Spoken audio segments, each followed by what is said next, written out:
in these areas that we're seeing on our United States map? Does anyone have an answer for that? Congressman, it's a great question, and to build on what Ambassador Brownfield was saying, we've had, on the law enforcement side in China, in our Beijing country office, tremendous success getting leads from the Chinese of U.S.-based recipients of their fentanyl. That's a huge step forward and allows us now to kind of uncover that network in the United States. But yes, we've had successes uncovering what those labs are in China, and we've been working cooperatively with our law enforcement counterparts over there, and we're very pleased with the direction that's going. Well, and just in the limited time I have remaining, Dr. Horry and Dr. Compton, I mean, both of you talked about fentanyl use patterns, and I'm a big believer in prescription drug monitoring programs. Look, I was a physician. It's important to have drugs like fentanyl available. We're grateful for their utility in clinical settings. Clearly, they have to be used appropriately.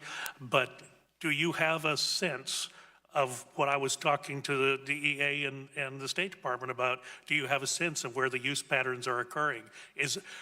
Are you able then to target limited resources so that perhaps an ER can have one of these early intervention programs? If you're in a hot spot, I think that's a good idea. If you're out in Lubbock, Texas, that might not be as important.